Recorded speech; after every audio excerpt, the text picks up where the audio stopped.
धुंधकारी के गले में फांसी के फंदे डाल दिए गए, मार दिया गया और आंगन में दफना दिया गया। इसको भयंकर भूत बना, प्रेत बना। बुरे काम का बुरा नतीजा नहीं मानो तो कर देखो, जैसा करेंगे वैसा ही भरेंगे। भयंकर प्रेत बना लो। एक बार की बात थी, महात्मा गौकर्ण तीर्थ यात्रा के लिए निकले थे तो सपने में दिखाई दे गया ये, तो गया जी में जाकर के उसके लिए पिंडदान किया, जो भी श्राद्ध कर्म होता है सब कुछ किया। एक बार वो अपनी मृत्यु भूमि में, जन्म भूमि में चल करके आए तो रात्रि को वो प्रेत बन करके दिखाई दिया। कहा कौन है रे तू?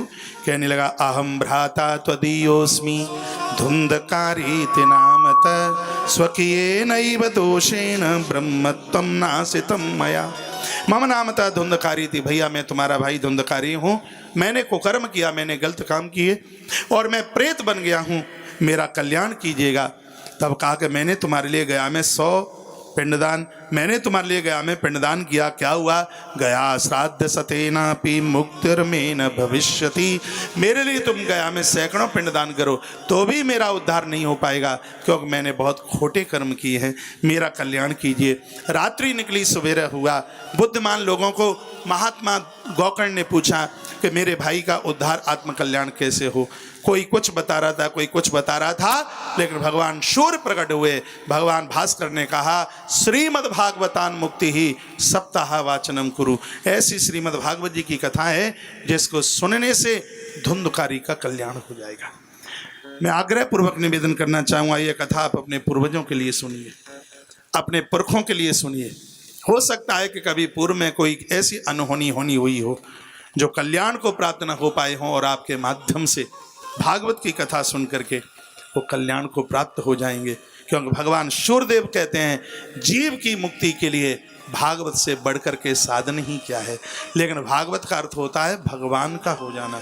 पता नहीं दुनिया में किस किस के बन करके जी रहे हैं, जो मिलता है उसी को कहते हैं जी हमने मन तुम्हें दे दिया, फिर कोई मिलेगा हमने मन तुम्हें दे दिया। पता नहीं इस बेचारे के पास में मन कितने, जो मिलता है उसी को मन दे देता है।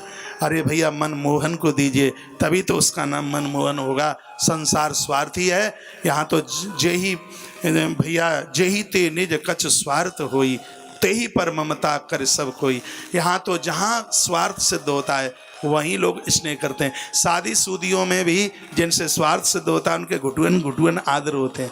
ये मुझे क्या बताना है, आप जानते ही हैं। जो कोई 4 चीज़ें हमेल खनवारी और ये सब चीज़ें लेके जाता है, फूफा जी आए हैं मालटाल लाए हैं, देखो उनके कितने गहरे गहरे आदर होते हैं।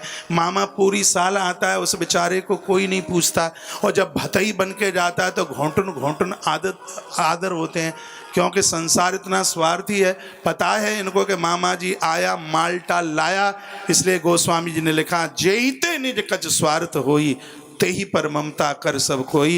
ये संसार तो भैया स्वार्थ से भरा पड़ा है। यहाँ का तो हर व्यक्ति अपने अपने स्वार्थ को पूरा कर रहा है। इसलिए संसार के साथ साथ भैया अपना ख्याल रखिएगा, अपना ध्यान रखिएगा। अपना उद्धार कैसे होगा?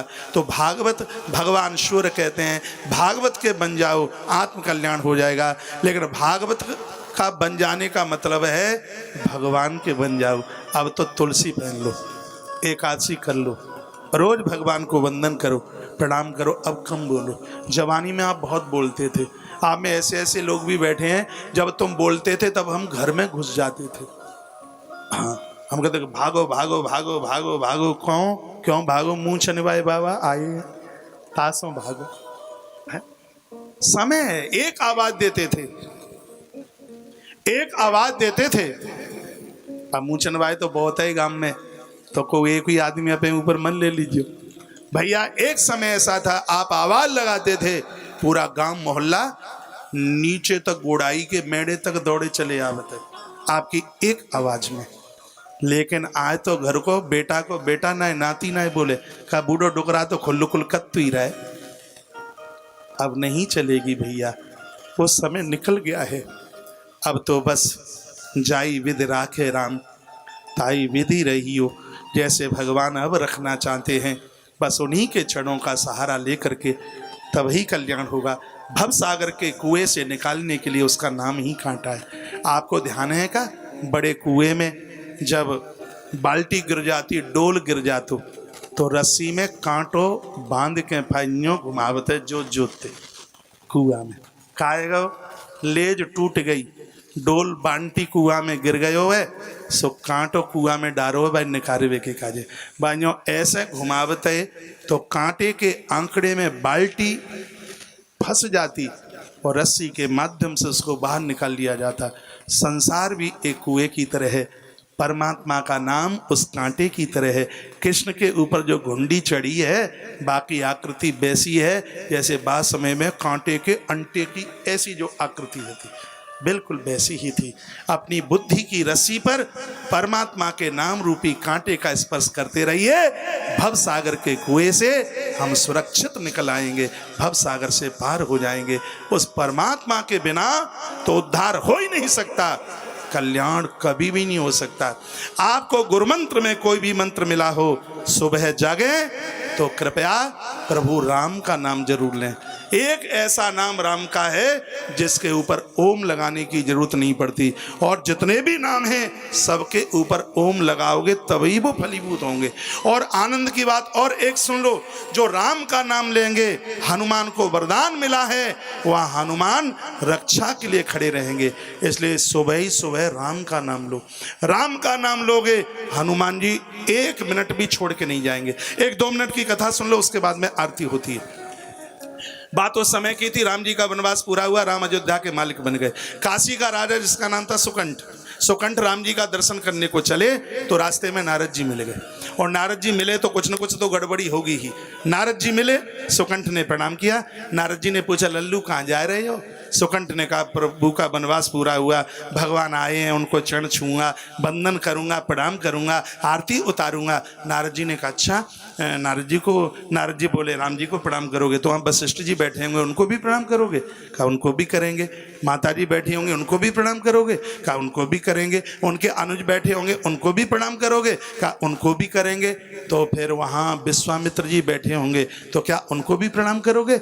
सुकंठ ने कहा, नहीं, उनको तो सबसे पहले करूंगा। कहा क्यों? क्रोधी महात्मा है इसलिए। नारद जी ने कहा, सबको प्रणाम करना लेकिन विश्वामित्र को प्रणाम मत करना। कहा सुकंठ ने, क्यों? कहा ये नहीं पूछते क्यों, प्रणाम मत करना। सुकंठ मान गया, राम के दरबार में पहुंचा, सबको प्रणाम किया। विश्वामित्र के सामने से पीठ लगा के राजा निकला। विश्वामित्र को इतना क्रोध आया और कहा, राम मार डालूंगा मैं इसको, और इसने मेरा भरी सभा में अपमान किया। सुकंठ इतने में तो निकल चुके थे, प्रणाम नहीं किया। कहा मेरा अपमान इसने किया। राम जी ने कहा किसने? कहा कि वो सुकंठ ने मुझे प्रणाम नहीं किया, मेरा अपमान किया, मैं इसको जला दूंगा। राम जी ने कहा, गुरुजी आप क्रोध ना करें, और मैं ये प्रतिज्ञा करता हूं कि कल संध्या का सूर्य वाद में अस्त होगा, उससे पहले राम का बाण इसके प्राण ले लेगा। राम जी ने भैया ये संकल्प कर लिया, और इतने में अब वो परेशान हुआ, सुकंठ को सूचना मिल गई। अब नारद जी को ढूंढे सुकंठ। पहले नारद जी बिना ढूंढे मिल जाते, अब ढूंढने से नहीं मिल रहे। अब क्या करें? नारद जी फिर आखिर में मिल ही गए। कहा तुमने बहुत बुरा कर दिया और राम जी हमें मारेंगे। नारद जी ने कहा तो मर जाना, सबको ही मरना है। कहा नहीं, ऐसे नहीं होगा, ऐसे कैसे मर जाऊं, मुझे बचा लो। तब नारद जी ने कहा अंजनी माता बचा पाएगी, अंजनी के पास चले जाओ। ये कथा नर्मदा पुराण में है। यहाँ से जो भी मैं बात करूँगा उस ग्रंथ का प्रमाण जरूर दूंगा। जो बात मैं आपको बोल रहा हूँ ये नर्मदा पुराण की बात है। सुकंठ माता अंजनी के पास में पहुँचे। इधर राम जी ने हनुमान जी को कहा, हनुमान बहुत दिन हो गए हैं, अपनी मैया अंजनी से तुम मिलने को नहीं गए, इसलिए माँ से मिलने को चले जाओ। हनुमान जी अपनी मैया से मिलने को गए। वहाँ चरणों में पड़े पड़े सुकंठ रो रहे थे। कहते मैया कैसे भी बचा लो, कल राम जी का बाण मुझे मार डालेगा। मैया ने कह दिया चिरायु भवा, लंबी उम्र जियो, और ये आशीर्वाद माता अंजनी ने दे दिया। और राम जी के बाण को तो कोई काट न सके, ये बड़ी दुविधा हो गई। तब सुकंठ ने कहा माँ ये तो तुम्हारा वरदान भी खंडित होगा। अब मैया की आंख में आंसू। इतने में हनुमान जी ने माँ को प्रणाम किया। हनुमान जी को माँ ने कंठ से लगाया और कहा पुत्र कैसे हो? हनुमान जी ने कहा माँ मैं तो ठीक हूँ, आप बताइए। मैया अंजनी ने कहा पुत्र मैंने अभी तक तो कुछ मांगा नहीं, मेरी बात की लाज रख लो। राम के बाण के द्वारा सुकंठ कल मरेगा और तुम्हें इसकी रक्षा करनी है। हनुमान जी ने कहा माँ काम तो बहुत कठिन है, ये तेरे आशीर्वाद से ही होगा। हनुमान सुकंठ को लेकर के पहुँचे, सरयू के पानी में उतार दिया और कहा कि तुम पानी में यहाँ खड़े होकर प्रभु श्री राम जी का कीर्तन करो। वो श्री राम जी का कीर्तन करने लगा। हनुमान जी जाकर के पहुँचे भगवान के पास, भगवान के चरणों में प्रणाम किया। राम जी ने उठाकर कंठ से लगाया, कहा हनुमान कैसे हो? हनुमान ने कहा प्रभु मैं ठीक हूँ। राम जी ने कहा आज हमसे कुछ मांग लो, हम अति प्रसन्न हैं। राम जी को हनुमान बोले कि प्रभु मेरा भी आज मांगने का मन होता है। पहला तो वरदान मुझे आप ये दे दीजिए, जो तुम्हारे नाम का उच्चारण करे हनुमान अपनी गदा लेकर उसकी रक्षा में खड़ा रहे, उसे छोड़ करके दूर न जाए। एक ये मुझे वरदान दे दो, और दूसरा वरदान ये दे दो, जो तुम्हारे नाम का उच्चारण करे तुम्हारा बाण उसको कभी मार ना पाए, ये मुझे दूसरा वरदान दे दो। राम जी ने तथारोस में उत्साहित होकर के कह दिया कि मैंने दोनों वरदान दिए। हनुमान जी भागे, सुकंठ को कहा काम बन गया, अब तो कीर्तन जोर जोर से करो। इधर कीर्तन होने लगा, उधर दूसरे दिन का सूर्य अस्तांचल की तरफ था। कहा विश्वामित्र ने तुमने सुकंठ को मारा नहीं? राम जी ने कहा अभी बाण चढ़ाता हूं। और बाण राम जी ने जैसे ही छोड़ा तो वहां तो कीर्तन चल रहा था, सो सुकंठ की परिक्रमा करता हुआ बाण राम जी के तरकस में ही जाके घुस गया। सोचा ये क्या हुआ, दूसरा बाण चढ़ाया, वो भी प्रणाम करके चला आया। राम जी ने तीसरा बाण चढ़ाया, इतने में वशिष्ठ आए। वशिष्ठ ने कहा राम रुकिए, तुम्हारे बाण को, अमोघ बाण को कोई रोक नहीं सकता, आखिर में तो कोई बात है, मैं पता लगा के आता हूँ। गुरुदेव वशिष्ठ गए तो देखा कि हनुमान और सुकंठ कीर्तन कर रहे थे। कहा वशिष्ठ ने हनुमान ये लगता है कि तुम्हारी चाल है। हनुमान ने कहा चाहे जैसे समझ लो, राम का जो भगत हो उसको कौन मारेगा। तब इतने में भैया हनुमंत लाल जी विभीषण को, वो विभीषण भी इस पूरी घटना को, वो हाथों रामादल का जितना सुग्रीव अंगद जितने थे वो सब इस दृश्य का आनंद ले रहे थे। इतने में नारद जी वशिष्ठ आपस में बात कर रहे थे, नारद जी भी आ गए। और इतने में हनुमंत लाल जी दौड़ते हुए सुकंठ को लेकर के चले और कहा कि अब तुम विश्वामित्र जी के चरणों को पकड़ लो, उद्धार हो जाएगा। जैसे ही सुकंठ ने विश्वामित्र के चरणों को पकड़ा, कहा गुरुजी क्षमा कर दो, गलती हो गई। विश्वामित्र ने कहा राम जी तुम्हें मेरी सौगंध है, बाण उतारो उतारो उतारो, सुकंठ तो बहुत बढ़िया है।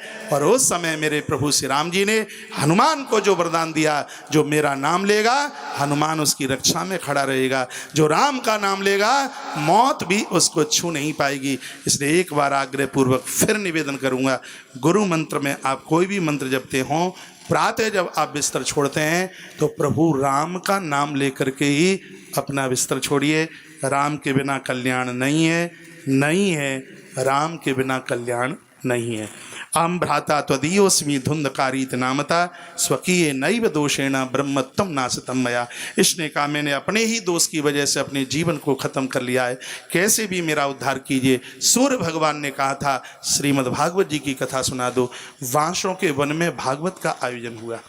भागवत कहाँ पर कितनी प्रभावित होती है, आज नहीं तो कल उसको आप सुनेंगे। वांस के वन में ये कथा सुनाई गई, 7 दिन की कथा चली। सप्त ग्रंथि विवेदनम, 7 दिन में 7 गांठें फटी। और उसी समय धुंधकारी एक दिव्य रूप धारण करता हुआ सन्मुख चल करके आया, ठाकुर जी के विमान पर ये बैठता हुआ। अहो बंधु कृपा सिंधु भ्रातुर्मामासुमोचय, अपने भाई को साक्षात भगवत रूप समझ करके उसके नाम का कीर्तन करता हुआ वो भगवत धाम के लिए वह प्रस्थान कर गया। मैं इस पवित्र व्यासपीठ से निवेदन करना चाहूँगा, धुंधकारी को विमान आया लेने के लिए और विमान पर बैठकर धुंधकारी भगवान के धाम को। लेकिन और भी बहुत श्रोताओं ने कथा सुनी। महात्मा गोकर्ण ने पूछा फल भेदोत्र संशयता, ये फल में भेद कैसे हुआ, ये सबके लिए विमान क्यों नहीं? तो भगवान के पार्षद बोले कि इन लोगों ने कथा सुनी लेकिन कथा को वहीं छोड़ दिया। इसने कथा को सुना और कथा का फिर मनन किया। तो आग्रहपूर्वक निवेदन यह है कि ये जरूरी नहीं कथा 7 दिन सुने, लेकिन ये जरूरी है जितना सुने उसका हम आत्मसात करें। 7 दिन की कथा धुंधकारी ने सुनी, 7 गांठ फट गई उस बांस की। निवेदन कथा में जाएं तो कथा में हम अपने कोई दोष छोड़ करके आए। कथा में कलीना और खरबूजा चढ़ाने से ही काम नहीं चलेगा, कथा में हम अपने दोष चढ़ाएं। ठाकुर जी को बहुत कलींदे, बहुत खरबूजा, बहुत केला, उसके पास कोई कमी नहीं है। तो इसका मतलब ये भी नहीं है कि आप लेके ना आए। प्रसाद में, कथा में प्रसाद लाने की बहुत बड़ी महिमा है, बहुत बड़ा महत्व है। कथा में प्रसाद चढ़ाने का फल 10 अश्वमेध यज्ञ करने के बराबर है। ये देवता लोग तो कुर्ता हिलाते हिलाते झड़ाते झड़ाते आएंगे, झड़ाते झड़ाते ही जाएंगे, लेकिन आयोजक परिवार के पास कोई कमी नहीं है, सब व्यवस्था। लेकिन कथा में तो जब श्रोता प्रसाद लेकर के आते हैं वो चढ़ाया जाता है और वो बंटता है, वह वितरित होता है। तो उसकी बहुत बड़ी महिमा है।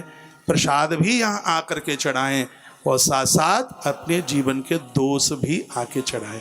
क्रोध बहुत करते हो, पुराणों में है एक बार का क्रोध करने से 3 महीने की तपस्या समाप्त होती है।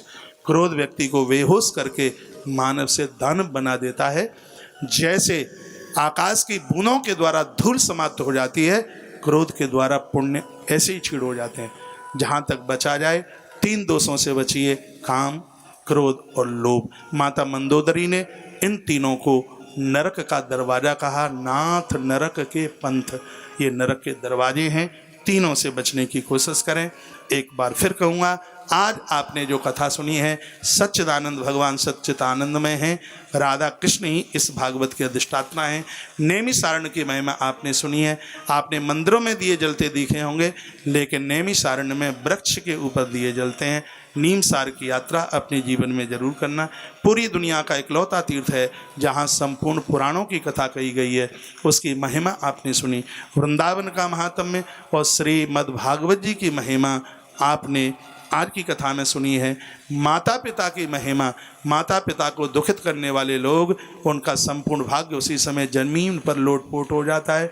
जिसने माता पिता को दुखी किया है, लाखों लाखों महात्माओं का आशीर्वाद ले ले, चाहे जितना जो कुछ कर ले, मैं चाहे जो हार जाऊं, ये कहकर यदि उनका उत्कर्ष हो जाए तो, उनको सफलता मिल जाए तो उन्हें माथा पकड़ करके जीवन भर रोना ही होता है।